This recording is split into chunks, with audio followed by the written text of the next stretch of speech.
Bismillah wa kafa wassalatu wassalamu ala sayyidina Muhammadin nabiyil mustafa wa ala alihi wa ashabihi ahli tuqa wal wafa amma ba'd. Faqad qala Allah ta'ala fi kitabihil karim ma yalfidhu min qawlin illa ladayhi raqibun atid. Wa qala aidan innaka labil mirsad. Wa qala Nabi sallallahu alaihi wasallam man kana yu'minu billahi wal yawmil akhir falyaqul khairan aw liyasmut atau kama qala Nabi sallallahu alaihi wasallam. Segenap jajaran BKM Masjid Raya An-Nur yang kami hormati beserta Bapak Kapolsek, juga Bapak Camat Kecamatan Bagan Sinembah, juga bapak-bapak, ibu-ibu, orang tua kami jamaah Masjid Raya An-Nur yang mudah-mudahan kita semuanya dimuliakan oleh Allah. Pertama, kita bersyukur kepada Allah Subhanahu wa taala. Allah Subhanahu wa taala masih memberikan kenikmatan kepada kita sehingga dapat berkumpul di malam yang ke-10 ini untuk menunaikan perintah Allah Subhanahu wa taala.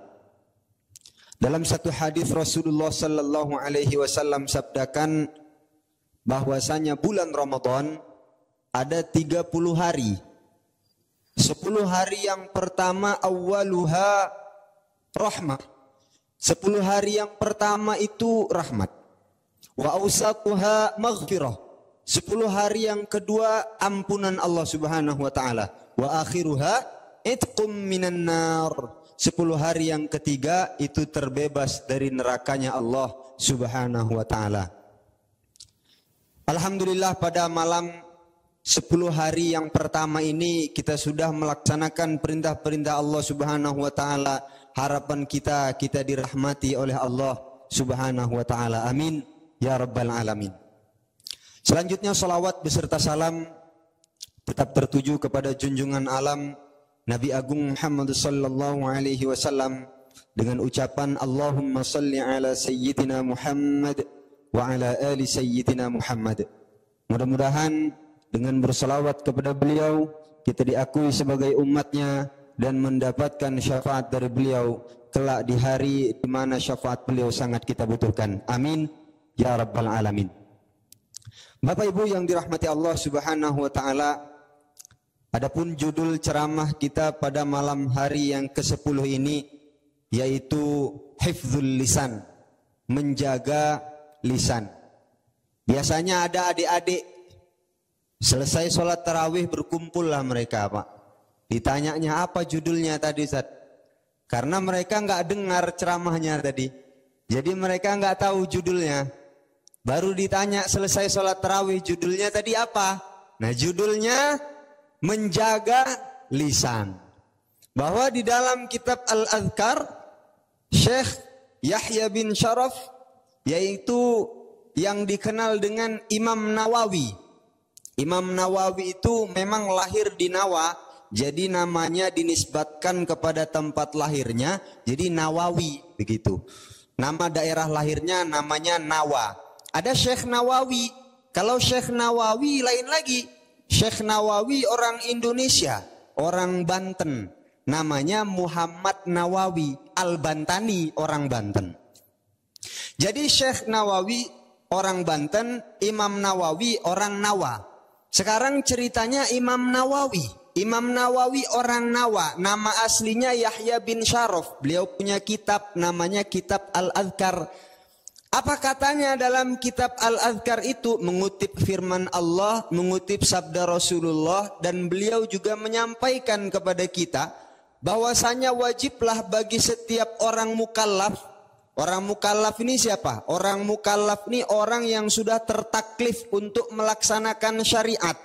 Kalau kategorinya orang mukallaf itu al-balighul aqil alladzi balaghu aslu da'watil Islam. Siapa orang mukallaf itu? Yang pertama kategorinya baligh, yang kedua berakal, yakni tidak gila.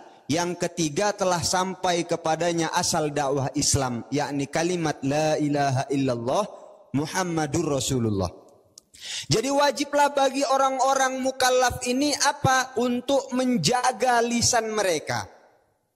Mereka tidak mengucapkan kecuali ucapan itu baik maslahatnya. Sehingga kata Rasulullah sallallahu alaihi wasallam, "Man kana yu'minu billahi wal yaumil akhir falyaqul khairan aw liyasmut." Orang-orang yang dia beriman kepada Allah dan beriman kepada hari akhir, maka mereka hendaklah berucap ngomong yang baik. Kalau tidak ngomong yang baik, lebih baik diam. Ini kata Rasulullah sallallahu alaihi wasallam. Mungkin kita orang yang banyak cerita, banyak omong, seharusnya memang untuk dikurangi. Rasulullah sallallahu alaihi wasallam juga sabdakan, "Man kathura kalamuhu." Orang yang banyak ngomongnya, kathura saktuhu, kasura sakotuhu, maka akan banyak menjatuhkan, banyak meremehkan. Berapa banyak kita ngomong, lalu kemudian kita meremehkan orang lain. Bahkan sekedar, mungkin hanya sekedar main catur ya Pak. Iya, main catur, kemudian kita ngomong ini. Ngomong, habis itu omongan kita meremehkan orang lain. Jadi kata Nabi Shallallahu Alaihi Wasallam, siapa orang yang banyak ngomong, banyak meremehkan. Dan orang yang banyak meremehkan, man kathura saqatuhu, orang yang banyak meremehkan, kana kathura dzunubuhu, maka akan banyak dosanya. Wa man kathura dzunubuhu, siapa orang yang banyak dosanya, kanatin nar aula bih. Orang yang banyak dosanya, maka neraka itu lebih pantas baginya. Pak Ustadz, kok jadi panitia neraka begitu? Orang yang banyak banyak dosa terus langsung masuk neraka? Bukan kita mau jadi panitia neraka, bukan. Tapi Nabi Shallallahu Alaihi Wasallam ini mau mengingatkan kita bahwa kalau kita banyak cerita, banyak ngomong, kita banyak meremehkan orang. Kalau kita sudah banyak meremehkan orang, maka kita akan banyak dosa. Kalau kita sudah banyak dosa, neraka lebih cocok tempatnya, kata Rasulullah Sallallahu Alaihi Wasallam. Bapak Ibu yang dirahmati oleh Allah Subhanahu Wa Taala, dalam satu hari ketika itu Abu Dzar bertanya kepada Rasulullah Sallallahu Alaihi Wasallam. Beliau bertanya, "Ya Rasulullah, akhbirni bi'amalin yudkhilunil jannah wa yubaiduni minan nar." Ya Rasulullah, coba kabarkan kepada saya apa yang menyebabkan, amal yang menyebabkan saya masuk surga dan menjauhkan diri saya dari neraka. Maka Rasulullah Sallallahu Alaihi Wasallam menjawab pertanyaan Abu Dzar ini. Apa kata Rasulullah? Kata Rasulullah Sallallahu Alaihi Wasallam, sesungguhnya perkataanmu, laqad sa'alta an azim, kamu telah bertanya dengan pertanyaan yang bagus, yang luar biasa, yang agung. Wa innahu la yasirun ala man yassarahu Allahu alaih.